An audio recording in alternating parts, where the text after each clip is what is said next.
Hey guys, welcome back to Wizarding Alice. My name is Alice. On this channel we cover all things Harry Potter, Wizarding World, and a bit of Scotland travel and lifestyle thrown in there as well. So if that sounds like something that interests you, be sure to subscribe below. Yes, I am in my pajamas today, and that is because pretty much all my clothes and belongings are in a suitcase somewhere down there that you can't see, because I'm going to America in like 10 hours actually.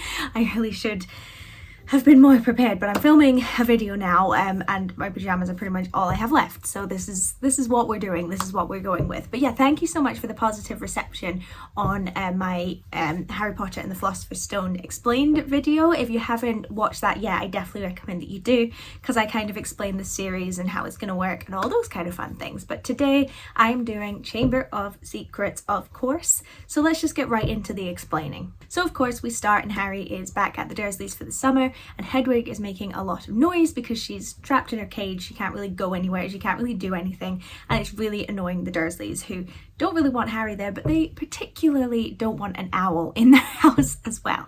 And Harry tells them that she's bored and needs time to fly outside, but they are not having it. They think Harry will use Hedwig to do magical things and send letters to his magical friends, although Harry does say that he hasn't received anything from anyone at Hogwarts all summer, which is really bumming him out. So the Dursleys have become even more terrified of magic as we've gone along. Harry asks for the magic word, obviously meaning please, and they go mental at him. Just any mention of the word magic, not having it. So Vernon is having a really important guy and his wife over for dinner. He wants to secure some kind of drills deal with them, and he thinks if his family can impress them with a nice dinner, then he'll be able to secure this really big deal and end up buying them all a holiday home. So they're all very excited and the family are preparing, and Harry is forced to spend the whole day helping with the cleaning, but is told that when they arrive he must hide upstairs and not make any noise because they don't want these people to know about Harry. And while Harry is cleaning, he notices like two big eyes looking at him from the hedge outside, and when he looks closer they're gone, but he remembers those big eyes looking out at him and wonders what it was. So Harry goes up to his room when the guests arrive, and he finds this like elf-like creature with the massive eyes on his bed. This is obviously what was looking at him through the hedge before. The creature introduces himself as a house elf, and his name is Dobby, and he explains that house elves are slaves to rich old money wizarding families. Essentially they must do the family's bidding, and they're definitely not treated very well. But if Dobby tries to say anything bad about his masters to Harry, he beats himself up. He has this like compulsion to do something bad to himself, which Harry is always trying to stop him doing. Firstly, so Dobby won't hurt himself, but secondly, so that it won't be overheard by the Dursleys downstairs, because Dobby is very loud. Okay, I've adjusted myself a little bit just there in that little gap in between so I can be a bit more comfy. Dobby says that he's escaped his family and he's going to have to punish himself for that, because he wants to warn Harry that there's going to be danger at Hogwarts and that he mustn't go back. Harry is too important to go back and risk his life. And Harry's like, well, I'd rather go to Hogwarts and risk my life than stay here. But Dobby is absolutely insistent, and Harry asks if it has anything to do with he who must not be named, and Dobby specifically says back, I have it quoted here, "Not he who must not be named, sir," and said he has to go back because it's Harry says he has to go back because it's the only place he has friends, but Dobby points out like, well, they're obviously not that good of friends if they don't even write to you. And Harry's like, how do you know they've not been writing to me? And it turns out that Dobby has been intercepting his mail and making sure it doesn't get delivered to Harry, because he thinks that if Harry thinks he has no friends, he'll have no reason to go back to Hogwarts. So Harry lunges at him for the letters, but Dobby runs out the door and down the stairs to evade Harry. Terrified, Harry follows Dobby, and he finds that Dobby has levitated the cake that Petunia has made for the dessert and is floating it towards the Dursleys and their guests in the living room. Dobby gives Harry one last chance to say he won't go back to Hogwarts, and Harry won't say it. I don't know why he didn't just lie and say it, but Dobby makes the cake fall to the floor with a loud noise and a massive mess, and Dobby disapparates. He disappears, leaving Harry with the giant cake mess behind them. So the Dursleys manage to smooth things over eventually with their guests. They say that Harry is disturbed and that's why they kept him upstairs, because they didn't want him sort of upsetting the evening. However, not long after that, like Aunt Petunia goes and gets like ice cream for them to have for pudding instead, an owl swoops in through the window and drops a letter on the wife's guest. The guest's wife's lap. That's hard to say. And she screams and runs away, and the guy is so mad because it turns out his wife is terrified of birds and they think that this is some big practical joke set up, so they leave angry. So at this point, Harry's opening the letter and it tells him that obviously using magic outside of school when you're a minor is illegal, and so he now has a warning. And the Dursleys are obviously furious at Harry, but they now know, having read the letter, that Harry can't use magic outside of school. So Harry's also lost the one like edge he has with the Dursleys in kind of keeping them scared. So as punishment, they fit bars over Harry's bedroom window and lock his door so he can't escape, he can't communicate with anyone, he is stuck. So this goes on for a while, for a couple of weeks throughout the summer, but then Harry wakes up one night to see eyes looking at him through the window. This seems to be the theme of Harry's summer, his eyes staring at him. But it turns out it's Ron, Fred and George, and they have used their dad's enchanted flying car that he's made. He loves muggle things, so he likes to enchant them and make them magic and see what they'll do. And they've basically stolen that to rescue Harry. Since he hasn't replied to any of their letters, they assumed he was probably in trouble, and so they've come to get him. And I should say as well, their dad, Arthur Weasley, works for the Misuse of Muggle Artifacts Office and loves muggles, and that's why he takes things like cars and phones and just sort of messes around with them. So they manage to get the bars off the window and they grab Harry and his stuff, but Hedwig's shriek as they're trying to get her into the car wake up the Dursleys, who chase after him and try and grab him as he's climbing through the air into the car. But the Weasleys manage to grab Harry and tug him, and they fly away, going to the Weasley home. It's very exciting. So while they're in the car, Harry fills them in on everything that happened throughout the summer as they make their way to the Burrow, like with Dobby and things like that. The house is lopsided and kind of goes all over the place, but it's really cozy and inviting, and Harry's just really, really excited to be there in a wizard house. Mrs. Weasley catches them as they sneak into the house, and she goes crazy. You know, they stole a car, they could have been seen, she had no idea where they were. She's not mad at Harry though, and suggests that he has breakfast and goes to sleep, but she doesn't let the others do that. They have to de-gnome the garden as punishment. But Harry wants to help, so he goes out with them to help de-gnome the garden, and Mrs. Weasley suggests using some of Gilderoy Lockhart's books, which can provide guidance on many household things like how to de-gnome your garden. So they go out into the garden, and they, by the way, if you haven't seen my other video, I'm looking at my notes if I keep going like this, but they go out into the garden and have to catch and throw gnomes over the garden wall so they don't come back in again. This is easier said than done, as they bite and they have a really bad attitude. And at that point, they see Ginny as well, who, if you remember, is the youngest Weasley child. She's incredibly shy and nervous and has a bit of a crush on Harry, so she's very weird and awkward around them and is always just running away whenever they speak to her. The twins at this point also mention that Percy, one of the older Weasley brothers, has been acting odd. He keeps getting owls and has shut himself up in his room the whole summer and hasn't really been interacting with them very much. After they're done de-gnoming the garden, Arthur Weasley, the dad, comes home, and he is working really hard at work at the moment. There's just a lot going on. And when he finds out about them taking the flying car, rather than being angry, he's more interested in finding out, you know, did it work? How did it go? And at this point, he meets Harry for the first time as well and kind of introduces himself as the dad of the family. So Harry has been spending now the majority of the second half of the summer at the Burrow and is loving it. Molly Weasley's like a second mother to him and takes care of him, and he just wishes that he could stay there all the time when he's not at Hogwarts. So at some point they receive a letter from Hermione telling them that she'll be going to Diagon Alley on a certain date to get her school supplies, so all the Weasleys decide to go then too, and they can meet up with her and go together. And the family decide to go there by Floo powder, which is a powder that you throw into a fireplace, get in and say where you want to go, and it'll take you to that fireplace. So the Weasleys all use it just fine because they use it all the time, but Harry is very nervous, inhales some smoke, and mumbles his words completely. So next thing he knows, he's not in Diagon Alley.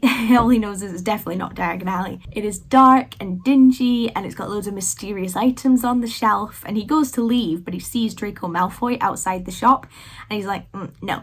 So he runs back into the shop and hides in a mysterious cabinet so that no one can see him. So Malfoy comes in with his father, Lucius Malfoy, and Draco is looking around the shop while Lucius speaks to Mr. Borgin, who is the man behind the till. The shop is called Borgin and Burke's, as it turns out. So Lucius is selling some suspicious items that he doesn't want the Ministry of Magic to get their hands on. Apparently the Ministry has been going around people's houses and raiding it to see if anyone's got any, artifacts that you're not supposed to have and things from Voldemort and things. And he wants to get rid of these things so that they can't find them. And Harry watches this all go down, and once they've made the deal, the Malfoys leave the shop, and the father's berating Malfoy for getting low marks on his exams, and especially for him being beaten by a Muggle-born, obviously, Hermione. Mr. Borgin mutters that Malfoy hasn't sold him half the things he knows he has hidden in that house, but nevertheless goes into the back to sort them all. So Harry manages to sneak out of the shop and up a dark street thinking, where the hell am I, before he actually bumps into Hagrid. And he's incredibly relieved to see a friendly face, and Hagrid tells him off for being down Nocturne Alley, which turns out to be a side street of Diagon Alley that focuses more on the dark arts. It's an incredibly dangerous place with lots of bad witches and wizards down it, so Hagrid takes him back to the Weasleys, who are incredibly worried about him and are glad to see him. And Harry tells Mr. Weasley about Malfoy having stuff hidden under his floorboards, which Mr. Weasley is delighted to find out and is going to look into for sure. So they go into Flourish and Blots, which is the bookshop, to get their school books for the year, and there they meet up with Hermione and her parents as well.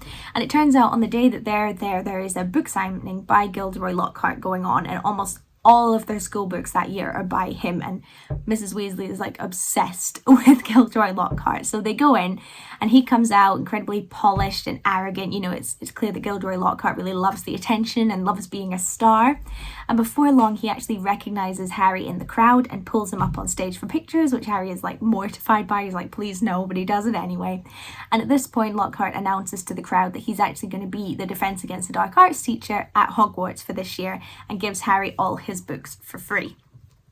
Once he's off the stage, Harry gives the books to Ginny, saying, I'll buy my own, you can have these ones, and puts them inside her cauldron that she's carrying, kind of like a basket. They're about to leave when Malfoy comes across them, Hermione, Ginny, Ron and Harry, making fun of the Weasleys for being poor and saying Harry probably loved all the attention up on the stage. Classic Malfoy stuff, And Arthur Weasley catches up to them just as Lucius Malfoy does the same, and he also calls them poor and says they're a disgrace to wizard kind, and Weasley's like, well, we have different ideas of what makes a disgrace, but okay. Eventually it kind of ascends until they get into a fist fight, with Hagrid having to break up the fight in the shop. Mr. Malfoy picks up one of Ginny's books that had fallen and chucks it back into her cauldron, and they depart, with the Weasleys heading back to the Burrow. What an exciting trip. So on the first day of school, they get into the Void Anglia, which is the enchanted flying car, and they drive to King's Cross. They have to return several times because they keep forgetting things. Ginny's like, oh, I forgot my diary, because she's starting Hogwarts this year as well. They're late, so they all run through the barrier between the platform as quick as possible, leaving Harry and Ron to go last. So when they run up to the barrier, they're like, quick, we gotta go, we've only got like 2 minutes. It's actually solid, and they just knock right into it and fall over, causing quite the palaver. They have absolutely no idea why they can't get through the wall, but it takes too long, and they've officially missed the train, and are kind of freaking out. So eventually they come up with the idea that they can actually go and take the flying car and follow the train to Hogwarts themselves. So they run out into the car park, get in the car with Ron flying it, he kind of knows how to drive, and they set off putting on the invisibility cover on the car so that Muggles can't see them. After a while, however, because this is just something that Arthur Weasley's been tinkering with, it's not foolproof and the cover stops working, so they have to stay above the clouds so that they're not seen and just drift down every now and again to see where the train is going. After a while, though, the car gets incredibly hot and they just wish they were on the train with like air conditioning and sweets and their friends. And they're still thinking, why on earth were we not able to get through the barrier? As they get closer to the castle, the engine begins to whine and they start to lose power, and the car is sinking lower and lower, and they're getting more and more nervous, and they're just about making it across the lake before they crash into an old tree in the castle grounds, and Ron's wand completely snaps in half on the impact, so later on he does have to sellotape or spellotape his wand together. Suddenly though, the tree's branches start hitting the car ferociously, like lifting it up and throwing it back down again. They're being completely attacked by this tree. And after being knocked about, the car falls to the ground and drives away on its own, chucking them out and driving off into the Forbidden Forest, obviously thinking, I'm not dealing with this. So Ron and Harry and Scabbers the rat and Hedwig the owl, their pets, stumble up to the school and peer in through the Great Hall doors, watching some of the sorting, and they notice that Snape isn't at the head table and jokingly hopes that he's been fired this year. But as it turns out, Snape was right behind them listening to the whole thing and says that he wasn't there because he was sent to look for the two of them and find out why they hadn't shown up. So he takes them to the dungeon and they both know, like, oh man, we're gonna get expelled. This is not good. Snape is absolutely furious, asking if Harry did it because he just wants more attention. They were spotted by muggles, so the ministry is having to do like memory modification on them, and there's an investigation now into why Mr. Weasley owned a flying car, so they both feel absolutely awful, Harry especially, considering the Weasleys looked after him pretty much all summer. So Professor McGonagall and Dumbledore come in at that point, and Dumbledore states that it's McGonagall's decision what happens to them because they're both in Gryffindor and that's her house. And she says that they're going to have detention, and Snape is furious at that because he's like, no, these guys need to be expelled. And she's like, no, they're not being expelled. They'll go into detention. And she lets Ron know that Ginny was sorted into Gryffindor. So once they get to the common room, they meet Hermione and they fill her in on what's happened, and all three of them go to bed insanely confused as to why they weren't able to get through the platform. So next morning they're at breakfast and the post comes, and the Weasley owl Errol drops a red letter in front of Ron, and it turns out it's a howler.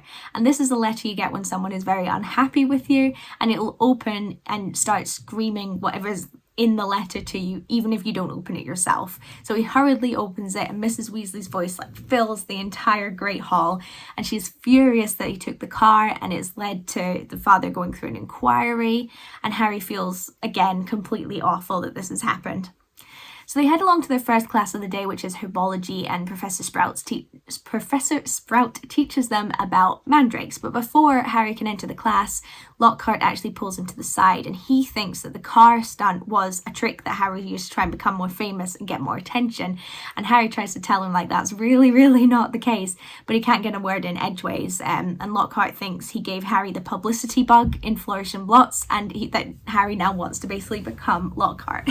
So eventually he lets Harry go, who goes back to the greenhouse, and the whole class put on earmuffs, as the cry of a mandrake can kill anyone who hears it. So they all put on earmuffs, grab the top of the mandrakes and pull up, and the roots turn out to be like ugly little crying babies made of like wood and dirt.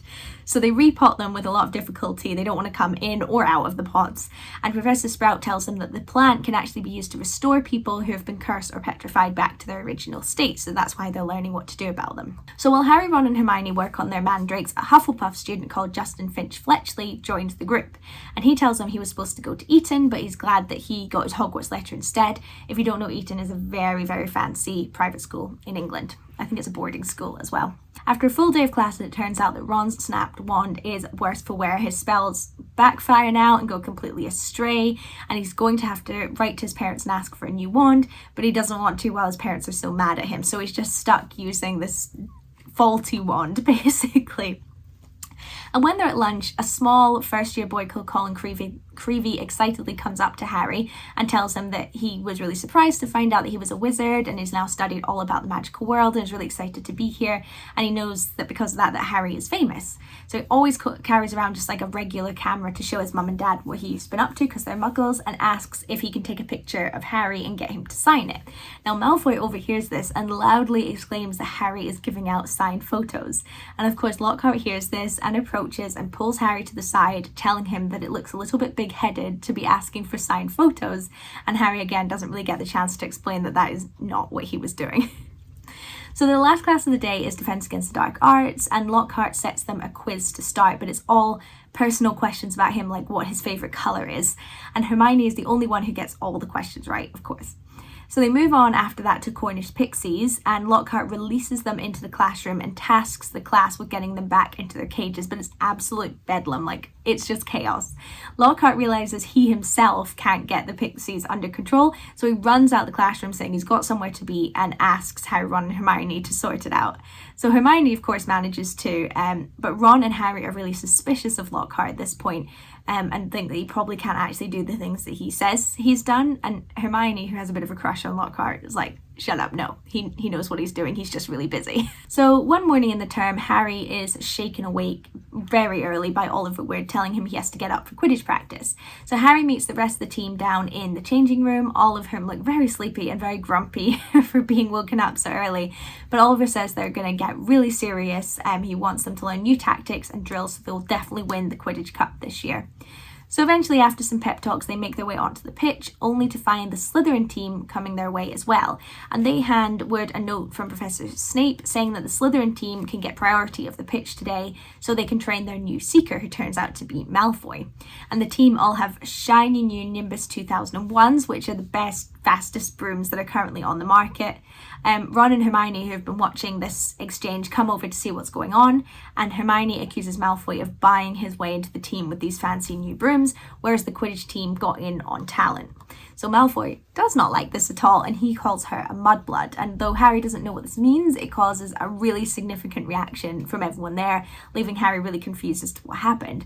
And Ron, as a reaction to this, pulls out his wand and curses Malfoy, but due to the broken wand, it backfires and hits Ron instead, and he immediately starts vomiting up slugs out of his mouth. So Hermione and Harry decide to call it quits, let's just go and take him to Hagrid and get some help. And when they arrive, Hagrid tells them that there's actually nothing they can do but just wait for the vomiting to stop. So they all sit in there, Ron's got his wee bucket, and they just wait for it to stop. And Harry tells Hagrid what happened and the word that Hermione was called, and Hagrid is really shocked at this. And Hagrid tells him that it's basically a slur word for someone who's Muggle-born, a racist word, essentially.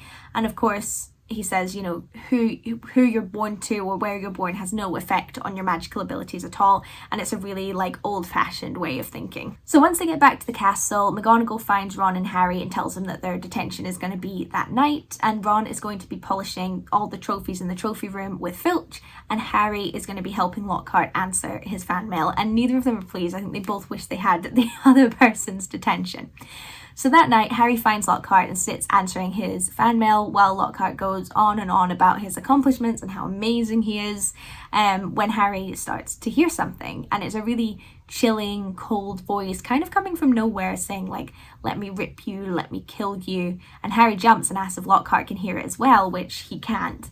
So Lockhart thinks Harry is just overtired and getting a bit wacky, so sends him off to bed, says the detention is over. So Harry hurries up to bed but tells Ron what happened, both just as confused as each other, which is a main theme of Harry Potter, Ron and Harry being confused. So the Gryffindor Quidditch team have been training hard in all weathers early in the morning, determined to at least beat Slytherin, if not get the House Cup. And on his way back from practice one day, dripping with mud, Harry runs into nearly headless Nick, the Gryffindor house ghost. And Nick seems a bit down and tells Harry that his application to join the Headless Hunt has been denied as his head isn't completely off. And he thinks the Ghost Society don't take him seriously as a result of that. And Harry's kind of reassuring him when suddenly Mrs. Norris appears, and Nick tells him to go or Filch will come and be mad that he's trailing mud everywhere. But before Harry can get anywhere, Filch appears and orders Harry into his office so he can give him his punishment. Before long, though, there's a massive crash directly above the office, and Filch is furious, running out of the room to try and find the source of the noise, leaving Harry on his own. So while he's waiting for Filch to come back, he notices a letter on the desk, and it's for Quickspell, which says A Beginner's Guide to Magic. And before long, he hears Filch come back and chucks the letter back on the desk like, I didn't read anything. And Filch notices that it wasn't in its original position and asks Harry if he read it. And Harry was like, no, I didn't. And Filch says, oh, it's for a friend. And he orders Harry out of embarrassment. And Harry's really relieved. And it turns out Nick, nearly headless Nick, got Peeves to drop something above them so Harry could get out of his punishment. And Harry's like, oh my gosh, thank you so much. I wish there was something I could do for you. And Nick invites him to his 500th death death day party, which is on Halloween, so Harry kind of feels like he has to accept the invitation. So Harry, Ron and Hermione skip the Halloween feast and make their way down to the cold, dark dungeon to a party full of ghosts. And the music is really mournful and the food is rotten so that the ghosts can kind of vaguely taste it. And they end up talking to Moaning Myrtle, who is a ghost student who haunts one of the girls' bathrooms. And Peeves teases her and she cries and runs off. She's very emotional and very sensitive. But Nick is delighted with how the party's going and asks Harry to tell all the ghosts how scary he thinks Nick is, because that seems to be how they, get their credit. So Nick goes up to give a speech when the Headless Hunt actually arrive, causing a lot of chaos and noise, drowning out Nick's speech. They laugh when Harry tells them that he thinks Nick is scary and sees through the charade, and Nick is really disappointed, and Harry, Ron and Hermione are just bummed out. Having had enough of the party, they head back upstairs, and Harry hears the voice again while they're going up, but Ron and Hermione don't. And Harry chases the noise with them following him until they come across a wall with words written in blood, and it says, "The Chamber of Secrets has been opened, enemies of the air beware." Air being H-E-I-R, not A-I-R. And Mrs. Norris is hanging stiffly by the tail on the wall. And at this point, all the students come out of the feast and they see it as well. And Draco comes to the front and says, "You'll be next, Mudbloods." End of chapter. So at that point, Filch rushes into the hallway due to the commotion and is absolutely distraught about his cat, thinking Mrs. Norris is dead, and he thinks Harry murdered her and threatens to kill him, but Dumbledore arrives and is like, you can't do that. And he tells the trio and Filch to follow him. So then that whole lot, Snape, McGonagall and Lockhart make their way into Lockhart's classroom since it's nearest, and Dumbledore inspects Mrs. Norris and says that she's been petrified rather than killed. And Lockhart goes on and on about how he knows how she died and he could have saved her, and then Dumbledore's like, she's not even dead, dude. So Snape asks why Harry, Ron and Hermione were walking around the hallways and weren't at the feast, and they explain about the Death Day party, but Snape asks why they didn't then go to the feast afterwards instead of roaming a random corridor. But Harry doesn't want anyone apart from Ron and Hermione to know that he's fearing voices, so they don't have a very good excuse for it, so they sound a bit guilty. And Dumbledore tells Filch that Sprout and Snape together can fix Mrs. Norris. They'll need a few months to brew a potion using the mandrakes, but they'll be able to revive her. So once Harry, Ron and Hermione are alone, Harry asks them if they think he should have said something about the voices, but they both agree it would just make Harry look like he's crazy. So they start to question as well, like, what is the Chamber of Secrets? But they don't really know. They basically just wonder, what was that message all about? So the next day, of course, the whole school is talking about the message on the wall, which won't come off. Filch has tried to get rid of it. It will not come off. And Ginny is particularly disturbed. According to Ron, she really loves cats. Harry is walking towards the library one day when he meets Justin Fitch-Fletchley, who quickly turns the other way when he sees him coming, and Harry's like, okay, that's odd, what's that about? And in History of Magic, Hermione asks Professor Binns, who's the teacher of that class, about the Chamber of Secrets, making the class interested because it's a really boring subject. And Binns is annoyed that she's asking, it's taking him off topic, but eventually gives in, saying he doesn't really teach myths and fables, but he'll tell them what he knows. So he tells the class that Hogwarts was founded over 1,000 years ago by 4 great witches and wizards, and they are Godric Gryffindor, Salazar Slytherin, Rowena Ravenclaw, and Helga Hufflepuff. Eventually, a rift started to grow within the founders, as Slytherin only wanted people from all magic families to be admitted, and eventually Slytherin left the school because it was 3 against 1, basically. And the story goes that Slytherin built a hidden chamber in the castle with a monster in it, but nobody knows where it's supposed to be, and no one's ever found a trace of it. And once Slytherin's true heir arrived at the school, they alone would be able to open the Chamber of Secrets and unleash the monster. And Harry is concerned by this as he was almost put in Slytherin and he's hearing voices, and he realises people, including Justin Fitch-Fletchley, are probably starting to think that he's Slytherin's heir, especially because he was found at the scene of the crime yesterday. So they decide to go up to the original corridor where Mrs. Norris was found and have a look around, and they notice scorch marks in the corridor and a window pane with lots of tiny spiders scuttling around on it. Ron does not like this as he is scared of spiders. And they remember that on the original night there was lots of water on the floor, but it's now been mopped up, and they're like, what's that about? So they wonder where the water could have come from and realise that it would most likely would have come from the girls' toilets on that floor that's right there. And Hermione tells them that they can go in and have a look because nobody goes into that bathroom because it's Moaning Myrtle's toilet. So they go in and ask the ghost Moaning Myrtle if she saw anything, but she gives them nothing. She's really dramatic, really emotional. She doesn't really give them a straight answer. So they come out of the bathroom and Percy's coming along that corridor at that exact moment and he starts chastising Ron for being in the girls' bathroom. So they start to question who the heir Slytherin could be, and they realise that the person who fits the bill most is Malfoy, so they decide they need to prove it somehow. They need to get him to confess, and Hermione suggests using Polyjuice Potion, which is a really complex potion that will turn you into someone. You'll look like someone else for a short amount of time. The only problem is that the only way they can get the book out to find out how to make it is it's in the restricted section, and they need a teacher who'll give them permission to go in and check out the book. And they're like, no teacher's going to be dumb enough to let us do that, apart from one.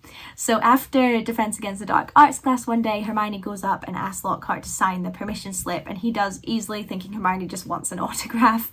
So they rush to the library and Hermione manages to get the book out, but she wants to keep the piece of paper with the autograph on it.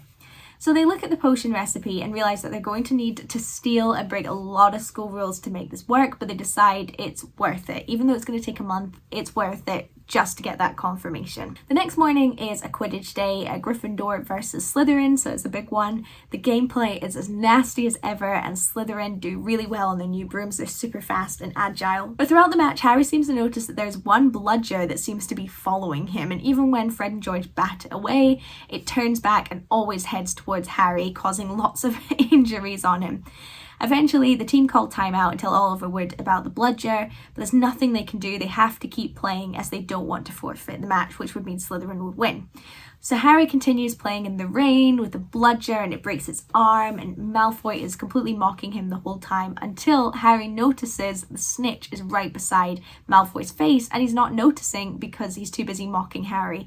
I don't know why my hand looks orange. Anyway, so he races towards Malfoy and eventually catches the snitch, and Fred and George manage to wrestle the bludger back into its container. Harry faints with the pain of his arm being broken and wakes up on the pitch with Lockhart and many others looking over him, and he tries to go to the hospital wing, but Lockhart's like, don't worry about it, I can fix your arm. And he casts a spell and Harry looks over to see all the bones in his arm have completely gone. He just has a floppy arm. And Lockhart says that, well, the bones aren't broken anymore. So Harry is taken to the hospital wing and Madame Pomfrey isn't pleased, as it's very painful to grow bones back rather than just to fix them. And he's given Skelligro and told that he needs to spend the night in the hospital until his bones have grown back. So in the night, Harry wakes up because his arm is really hurting and he realises Dobby is standing on top of him. And Dobby is really disappointed that Harry did come back to school despite his warnings and says that he should have gone home when he missed the train. And Harry's like, how did you know I missed the train? And then realised Dobby was the one who blocked the barrier in the hopes that Harry would just go home. And Harry's really annoyed, but kind of gets over it. He's like, okay, well, I'm here now. He asks Dobby why he wears a dirty pillowcase as his clothes, and Dobby says a house elf is only freed when he's given clothes by his master, and then insists, like, can we stop talking about this? Like, you need to go home. And Dobby also confesses that the bludger was him. He cursed the bludger to chase Harry in the hopes that Harry would either have been scared off or would be really injured and need to leave the school. He says terrible things are going to happen at Hogwarts, but Dobby can't give him any more information without hurting himself.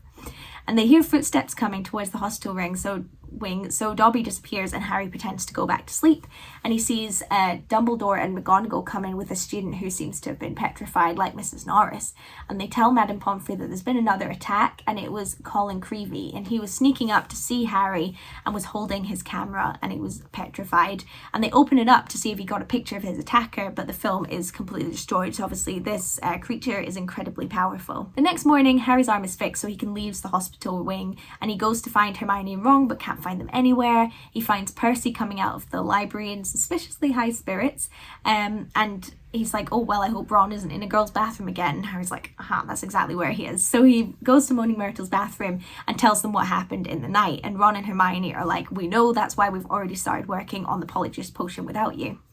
And Colin Creevey being attacked has really scared the whole school. You know, it's one thing a cat being attacked to a person being attacked. And so everyone starts moving around the school in packs. And Ginny, who was in the same year as Colin, is particularly distressed and keeps having nightmares. She's like really upset about the whole thing. And Harry, Ron and Hermione decide that they're going to stay at school over Christmas so they can continue working on the potion. But they're missing some key ingredients still, and they know that Snape has those ingredients in his cupboard. So they decide, oh, we're going to have to steal them, aren't we? So in potions class, Harry takes one of Friend George's fireworks and sets it off, causing havoc in the classroom. Potions are exploding everywhere. It's havoc. And in the meantime, Hermione sneaks off to the cupboard and grabs the ingredients and comes back before Snape even knows what's happening. Notice also comes within the next few days that a dueling club is being started, which they decide to go to and takes place in the Great Hall, but they're very disappointed when they get there to find out that it's Lockhart that's teaching the class and that Snape is going to be helping him. So Lockhart and Snape show off a duel to each other, with Snape winning really easily and Lockhart claiming like, oh, I let Snape win so you could see, and they're then put into pairs and practice. But Snape won't let Ron and Harry be paired up, so he makes Harry go with Malfoy, Ron with Seamus Finnegan, and Hermione with Millicent Bulstrode, who is quite a scary Slytherin girl. So they start practicing, but everyone gets a bit too into it and the room turns to chaos quickly, with most fighting each other and some like physically fighting, like Millicent's got Hermione in like a headlock. So so Lockhart's like, okay, we gotta stop. So Snape decides that Malfoy and Harry should do a demonstration for the class, but before Harry can do anything when they're in this duel, Malfoy casts a spell at him which causes a big snake to come out of his wand and advance towards Harry. The crowd panics when they see the snake, and Snape comes towards Harry saying like, I'll get rid of the snake, but Lockhart's like, I'll do this, but his spell does nothing. So Harry moves towards the snake and shouts, leave him, as the snake goes towards Justin Fitch-Fletchley. He's like, stop it, leave him alone. And the snake does as he's told and kind of subdues itself, and then Snape gets rid of it. Justin is for some reason furious at Harry and storms out of the hall, and Harry feels that everyone is kind of looking at him a bit strange now. He's like, Malfoy was the one who made the snake, why are you looking at me funny? So they go back to Gryffindor common room, and Ron asks Harry why he never told them that he's a Parselmouth, which means that you can talk to snakes. And Harry's like, didn't know I was one. And he feels it's like, this is something probably a lot of people can do, right? And Ron is like, no. And Ron says it's bad because the only other known speaker of Parseltongue was Salazar Slytherin and his descendants. And Harry's like, I can't be a descendant of Slytherin, but he's like, well, I don't really know my family tree, like maybe I am. But they said it looked like Harry was encouraging the snake to attack Justin, and that's probably why he was so annoyed. So the next morning, Harry wakes up annoyed that Justin thought he was encouraging the snake to attack him. It's like, what the hell, I thought we were friends. And decides to go and try and find Justin, set the record straight. And he eventually finds Justin's friends in the library and decides to listen into their conversation. And they were saying that they told Justin to hide in the Hufflepuff dormitory so Harry couldn't get him, and that Justin had been waiting for something like this to happen since he let slip to Harry that he was Muggle-born in their herbology class. And they feel that now that they know that Harry is a Parselmouth, then he must be the heir of Slytherin and causing all these attacks. And Harry is furious and shows himself, causing them all to panic, thinking that he's going to attack them next. And Harry shouts at them and storms off and bumps into Hagrid. And Hagrid explains that he's in the castle today because his roosters keep getting killed and he can't seem to stop it happening. When their conversation ends, Harry leaves and runs into, Justin Fitch-Fletchley's petrified body lying on the ground next to nearly headless Nick, who is also petrified. And Harry's like, I could run for it, no one would know I was here, but Peeves finds him and yells, causing people to come out of the classrooms coming into the corridors to find him there. And Professor McGonagall tells Harry to follow her to Dumbledore's office. So Harry walks into the office alone, waiting for Professor Dumbledore to show up, and he finds the sorting hat on a shelf in there and asks it why the sorting hat wanted to put him in Slytherin.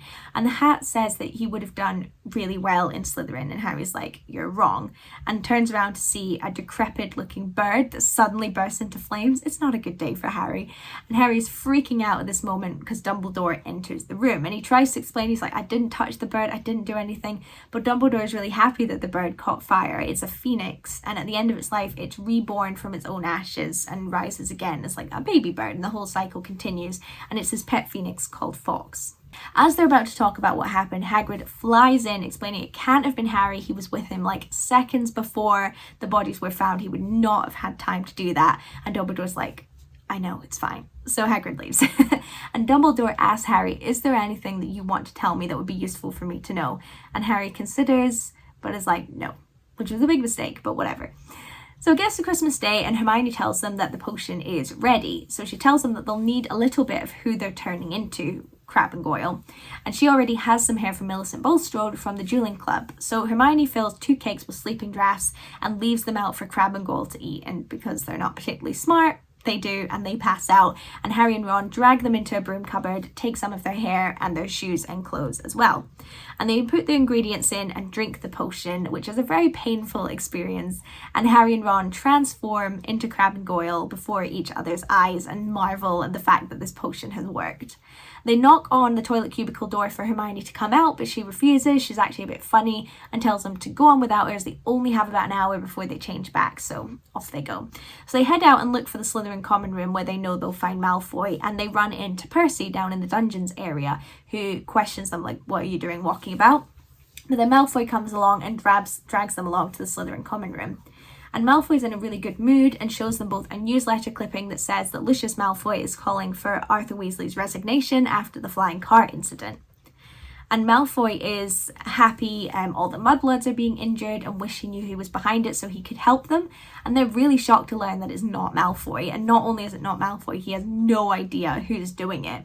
But before long, they start to change back into themselves, so they run out of the common room back into the bathroom just in time. And once they're there, they tell Hermione what they found out and find out themselves that Hermione has accidentally become part cat because the hair on Millicent's robes was actually from her pet cat and not from her. So they take Hermione to the hospital wing. With Hermione in the hospital wing, everyone assumes that she's been petrified, but Ron and Harry visit her every day with her homework so that she can keep up as she decats. As Harry and Ron are walking back after they visited her, they find a corridor outside the bathroom. Moaning Myrtle's bathroom is soaked in water. So they go into their bathroom and find Moaning Myrtle all distressed, which isn't that unusual. But it turns out that someone unknown had come in and thrown a book at her. And even though it would go right through her, she was upset. She felt that it was bullying. She just wasn't having a very good time. So they find the book and pick it up, and it's empty, but it looks to be some kind of diary. It's got like dates on it and things. And it has the name T.M. Riddle on it, with Ron saying, he's like, I saw that name on a trophy when I was cleaning the trophy room for my detention. And it was for special services to the school about 50 years ago. So they realise, number one, okay, this will have been from around the time that the Chamber of Secrets was first opened, so maybe it can tell us something, but also that the person who wrote it must have been Muggle-born in some way because it was bought from a Muggle shop. So once Hermione's out of the hospital, she takes a look at it, but none of them can really figure it out. There's nothing on it. They can't get anything to appear on it. So a few days later, Harry decides he's going to write in the book. So he says, my name is Harry Potter, and surprisingly, ink starts appearing on the page, and it says, hello, Harry Potter, my name is Tom Riddle. And after some conversation back and forth, Tom explains that the diary holds some of his memories, and he'd like to show them to Harry, who agrees. And before Harry knows it, he's sucked into the pages and finds himself in Hogwarts, obviously around 50 years ago, specifically in Dumbledore's office. And there's a different wizard sitting at the desk, and Harry quickly realises that no one can see and hear him in this memory. So while he's standing there, Tom Riddle knocks on the door and enters the room and asks Headmaster Dippet if he can stay at school over the summer holidays because he doesn't want to go back to the orphanage. And Dippet tells him, no, normally it could maybe be a yes, but because of all these attacks and the Chamber of Secrets being opened, he definitely can't. And Tom's like, okay, so if the culprit is caught, it would maybe be a yes? And Dippet's like, maybe. So Harry follows Tom out of the room, who seems to be kind of mulling something over and making a decision. And eventually he heads down into the dungeons and they hide in a corner, obviously waiting for someone. So after about an hour, they follow some footsteps and come across Hagrid as a teenager with a giant chest. He's got this massive box, and they confront Hagrid, and Tom tells him he has to stop for the sake of the school. And Hagrid's like, this creature would never hurt anyone. But Tom casts a spell at the box and a giant spider crawls out of it and runs away. And Tom tells Hagrid that he's going to have to hand him in. You're the heir of Slytherin. I'm going to have to hand you over. And the next thing Harry knows, he's back in real time in his dormitory with the diary. So Harry recounts the experience to Ron and Hermione lots of times, but they still just can't believe that Hagrid would have opened the Chamber of Secrets. And they realise that they did see Hagrid down in Knockturn Alley during the summer. But as there'd been no more attacks for a while, they decide, we'll ignore it for now. If anything else happens, we'll bring it back up again. So one day later in the term, Neville rushes down to Harry and Ron looking frightened and claiming that, like, I don't know who did it, I don't know who did it. So they follow him up to the bedroom where they find that the place has been completely ransacked, particularly Harry's stuff. And they look through it and find that the only thing that's been taken is the diary, and they realise it must have been taken by a Gryffindor. They're the only people that can get in here. In the next few days, there's a Quidditch match against Hufflepuff taking place, and after breakfast, Harry, Ron and Hermione are heading along to get ready when Harry hears the voice whispering in the walls again, and they're about to go after it when Hermione seems to have some kind of epiphany and runs to the library without telling them what she's realised, but they're just like, okay. So they head out onto the pitch, and they're just about to start the match when McGonagall comes on and declares that the match has been cancelled and everyone is to go back to their common room. But she calls over Harry and Ron and tells them to follow her, and she takes them to the hospital wing and finds that Hermione has been petrified, and the only thing she was holding in one hand was a mirror. So after this, new rules have been put in place. Everyone must walk somewhere escorted by a teacher. There's no Quidditch, no evening activities, there's curfews now, and Ron and Harry decide that they need to go and talk to Hagrid. So they sneak out under the invisibility cloak and make their way down to the hut, and Hagrid seems really nervous to talk to them. And while they're there, he's kind of fumbling and mumbling and all that sort of thing. And while they're there, there's a knock on the door, so they go and hide in the corner, and Hagrid opens the door to find Cornelius Fudge, who is the Minister for Magic, at the door. And Fudge explains that he's come due to the attacks, and as a precaution, he's having to arrest Hagrid for the time being and take him to Azkaban, which is the wizard prison. And the reason he's doing that is because obviously Hagrid was accused of it last time, and he has to be seen to be doing something because the parents are starting to freak out. So at that point, Dumbledore comes in and tells Fudge that Hagrid has his entire confidence. He doesn't think Hagrid's done this, but Fudge tells him, like, I need to do it anyway, and Hagrid is arrested and taken away.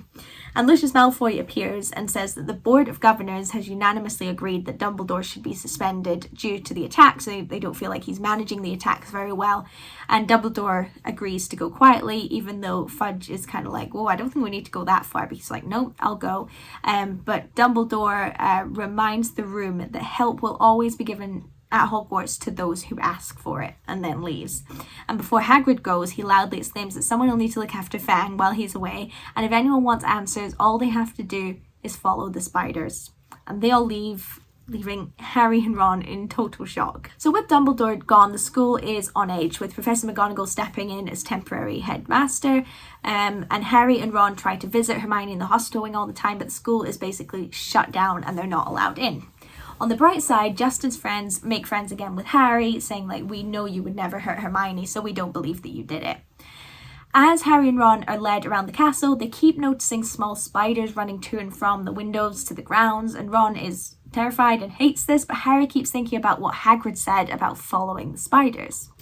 So eventually they decide to follow them one night using the invisibility cloak. So they follow them past Hagrid's and into the spooky forbidden forest, and they decide to bring Fang with them for security. But as they go into the forest, it gets spookier and darker the further in that they get, and they start to get kind of scared.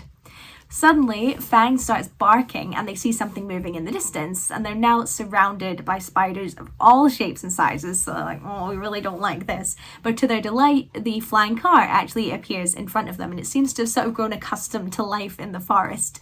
So they decide to venture forward, feeling a bit more energized, but now with more and more spiders around them. And to their horror, they eventually come face to face with the biggest spider they've ever seen. It like towers over them. It's the size of an elephant, and it turns out a lot of the spiders can talk too. So they find out the spider is called Aragog and believes that it's Hagrid coming to see them. However, the other spiders inform them that these guys are strangers, so he orders for them to be killed. But before they do that, Harry's like, whoa, we are friends of Hagrid. He's asked us to come here because Hagrid's in trouble. And they tell Aragog about the conversation they overheard, and Aragog's really annoyed by this. He says Hagrid's been innocent the entire time and was only looking after him and raising him in the castle, and he came to live in the forest once he had to flee because of Tom Riddle. And Aragog confirms that he's never hurt anyone out of respect for Hagrid, even though he was blamed for the killing of a girl in a bathroom 50 years ago, the last time the Chamber of Secrets was opened. Aragog also informs them that the creature in the castle is one that all the spiders fear, so they don't go near it now because it's loose again. That's why they're fleeing the castle, all these little spiders.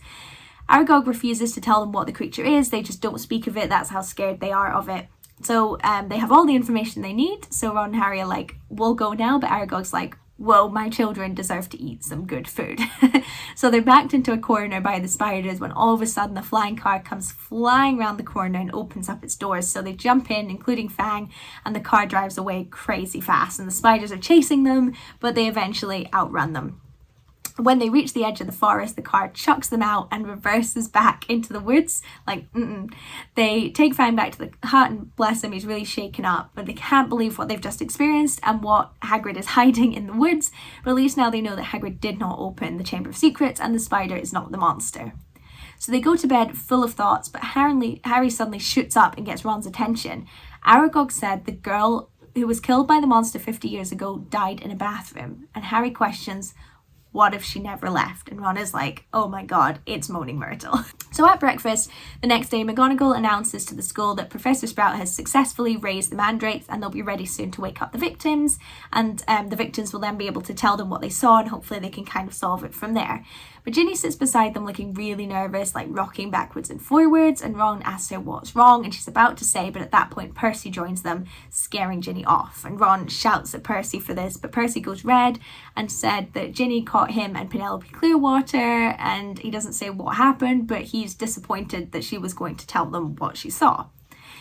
So as they're being chaperoned later in the day by Lockhart to their next class, he loudly exclaims that he feels these security measures are too much. And Harry's like, you know what? I agree. Our classroom's just down the hall. Why don't you just leave us here? You can go back and get set up for your next class. And Lockhart's like, good idea.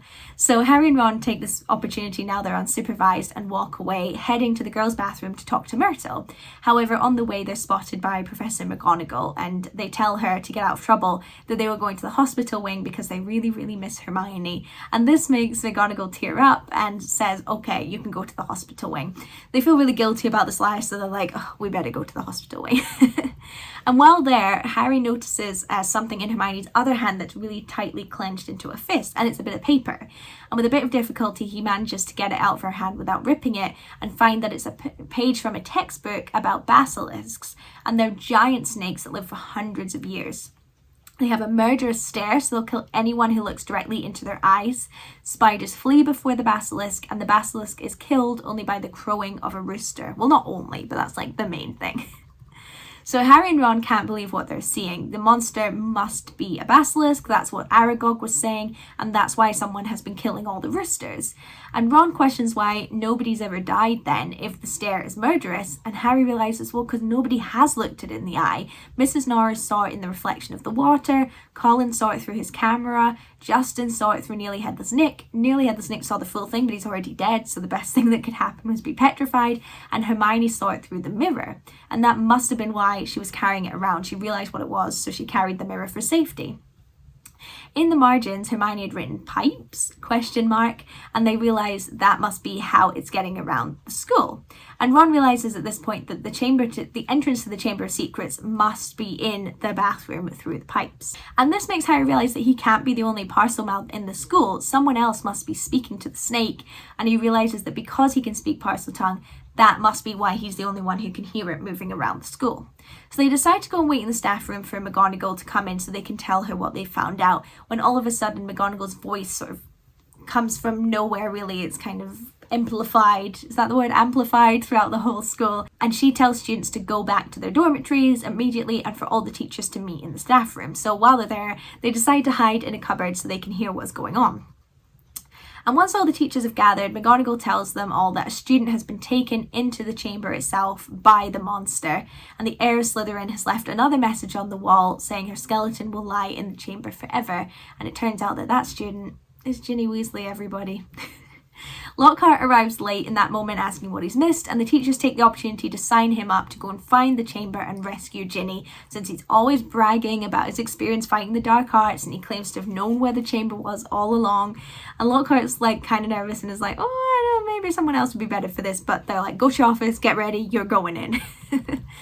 So Ron and Harry eventually make it back to the common room, and Ron tells Harry that Ginny has to have known something, and that's why she looked so nervous at breakfast before Percy came along.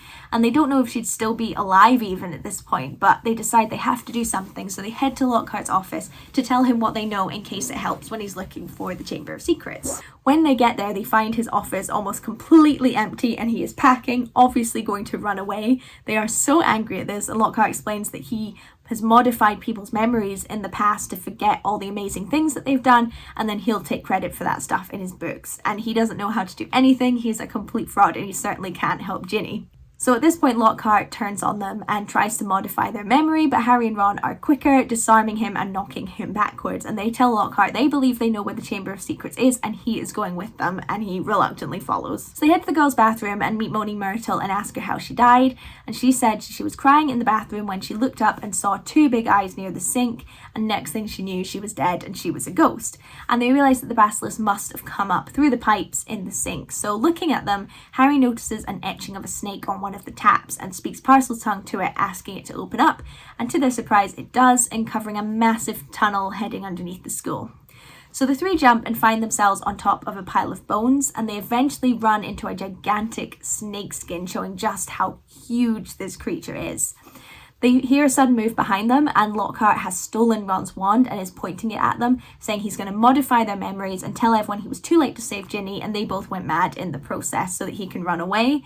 He casts the spell at them, but because it's Ron's wand and it's broken, it backfires and hits him, and he now has no memory of who he is or why he is there. And the force of the spell made Lockhart hit the cave wall, which caused a cave-in, and this led to a wall of rocks in between Ron and Lockhart and Harry. So Harry's like, I'll go on, try and find Ginny. You focus, Ron, on getting this wall down so that we can come back. So Harry heads along and eventually finds himself in the Chamber of Secrets properly. It's a massive room with pillars and carved serpents, with a massive statue of Salazar Slytherin at the end of it. And at the base of the statue, he can see Ginny lying on the floor. And rushing up to her, she's cold and lifeless and just not looking good. And a voice appears behind him and he spins round, and Harry sees Tom Riddle standing there looking just as he did in the memories. And he tells Harry that Ginny is alive, but only just. And Harry asks if he's a ghost, and Tom's like, more like a memory coming from the diary, which is sitting next to Ginny. And Harry begs Tom for help, asking if he can help him get Ginny out of the chamber, but Tom refuses to help. And it turns out Tom has stolen Harry's wand and won't give it back to him. And Tom Riddle says he's been waiting a really long time to speak to Harry, and Tom explains that Ginny has been writing in his diary for months and he's been talking back, and he basically made Ginny love him. And as Ginny kind of poured out her heart and soul to him, he was able to get stronger and stronger. He was able to start putting bits of her soul into him, but he was also able to put parts of his soul into her. And consequently, he's been making Ginny open the Chamber of Secrets, kill the roosters, all that kind of thing. And at first she didn't know what she was doing, she had no memory of it, but flashes started coming back, and there were parts of the day she couldn't explain or understand, so she tried to get rid of the diary in the bathroom by throwing it and hitting Moaning Myrtle, unfortunately. And Tom was thrilled when Harry started writing in the diary after that. It was the exact person he wanted to talk to. Ginny had told Tom all about Harry's story, and he knew he must find out more about him, so he showed Harry the memories to make Harry trust him a bit more, and he admits that he did frame Hagrid and he himself is the heir of Slytherin. And Tom reveals how angry he was when he found out Ginny had once again stolen the diary and gained possession of it, and she was panicking that Harry had read the diary and it revealed all her secrets, but he needed to get Harry's attention again, so he took Ginny into the chamber to get Harry to follow him. And Harry asks him what he wants to know. He's like, okay, you got me here, what do you want? And he asks how a baby could have defeated the greatest dark wizard of all time. And Harry's like, why do you care? Like, Voldemort came way after you. And Riddle explains that Voldemort is his past, present, and future. And he writes his name, Tom Marvolo Riddle, in the air with Harry's wand and rearranges the letters in an anagram to spell I am Lord Voldemort. Shocker.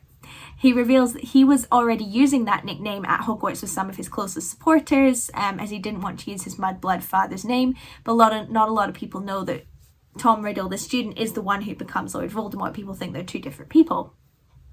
And Harry tells him that he didn't become the greatest sorcerer in the world because Dumbledore is.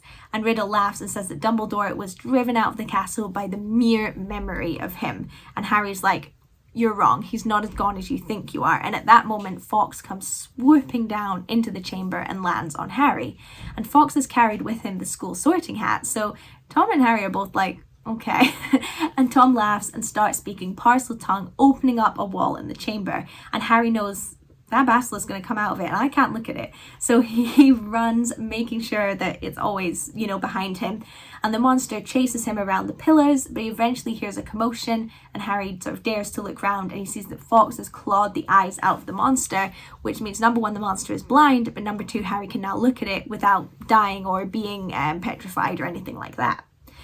Harry runs again, begging for help in his head. With nothing left to do, he doesn't know what to do. He throws the sorting hat on his head and asks for help, and something incredibly heavy hits him on the head, and it's a sword. It's a very heavy sword, so grabbing it, Harry throws the sword into the roof of the basilisk's mouth, and in doing so, one of its fangs stabs him in the arm, causing significant amount of pain to Harry. But the basilisk does kill over dead, but Harry is not looking good.